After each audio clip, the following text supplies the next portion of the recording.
Hey, yo, it's Guido coming at you with a Tactics Talk. Welcome back. Thanks for tuning in. You can see that I've loaded in here in my Type 59 into Redshire, and I am bottom tier and a 2-tier. Got a couple artillery on each side. Spawned in the north side. Let's talk positioning. Let's talk trying to learn from your mistakes. Let's talk about reacting to the situation at hand. Let's talk about being a stubborn bonehead. So I'm going to head over here to the west side, east side. I don't know what is east or west. The hurricane scrambled my brain. Headed over to the east side. And you'll notice right away that I'm way out ahead. And this can be a good or bad thing. It can mean that positioning-wise, you're going to get there the fastest with the mostest, and you're going to get some shots, and you're going to make people pay. Or it can mean that you're not paying attention really to what everyone else is doing, or you're just being a bonehead. And not only are you paying attention to what they're doing, you are stubbornly going to the spot you always go to. You know, I had a video where I did really well in the Type 59, and I kind of did one of the things I almost always do, but it worked out. The enemy did what I expected them to. I didn't have to react a whole bunch early on to something different. And I had a good game. Well, on this one, I am going to head up here. So let's take a look at this, because I said we talk about positioning. I said we talk about reacting to the situation at hand and not being a stubborn bonehead. More than likely, not more than likely, absolutely. What I should have done here is just turned around and fallen back. Those are slow tanks. It is going to take them a while to get up here, but they are a lot further back than they should have been because they did take a little while to decide where to go.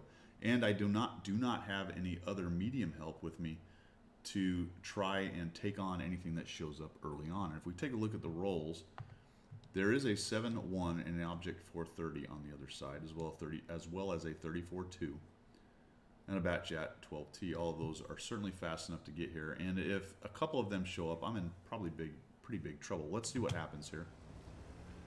And I was about to say what I should have done was turn around and headed back, or at least fallen back enough that I don't have to have this happen. Well, that's unlucky, but it is an accurate gun relatively on the 430, and he no respects. He knows that I probably don't have any help. And even if I do, it's not going to be anything he's too worried about. If you take a look at our rolls over here, maybe the 7-1, sorry, I'm looking at the wrong side, maybe the Skoda comes this way. But guess what? The Skoda is in the middle, and he may have already been spotted. I mean, that guy came at me like he had a pretty good idea. And let's say he didn't have a pretty good idea. He just simply came in there. Well, that's the danger I face by being so far out in front and having something like a 430 on the other team. A little bit unlucky on my shot not pinning. He's firing gold, pins me twice, and it's pretty much all over for me right here. Just over-aggression, not really paying attention to what the team is doing, and here they come. This ends up being a complete raffle stomp. Nothing good here happens at all. ISM's coming in, T-34. He drives up, takes the corner spot right there. That's fine. I probably don't really have any business there. But now the 257 is proxy lit because he's right behind me. The T-34, and we are just outnumbered here, even with the T-95, who's not quite up into the fight yet. And I'm just going to say, okay, maybe I'll get one more shot of damage here. And no. I end up bouncing off the object. Somehow, the 257 missed me or something. I get one shot in for a whole 233. I'm still, and I am dead. Killed by my own artillery. There was a discussion after this. I'm not going to let you see it. It wasn't too adversarial, but I did tell him after he apologized that there's no need to apologize when you fire into a live guy knowing you're going to kill him. What he wanted was to hit as many of them as possible. I got it. That may have been the best move, game-wise, for him. It doesn't change that it's a bit of a bummer when it happens to you.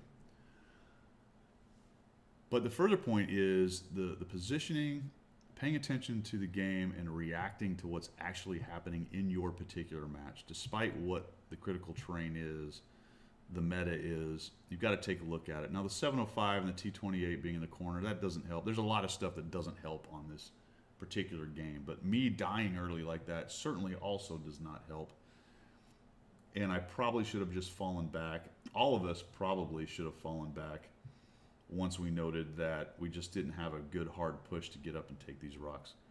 Especially once the Object 430 showed up, I may have been better off just trying to get out of there, and if I can. The problem, of course, with that is if you hang out in this area here, attempting to take these guys on, hold down, then you're getting shot across from here.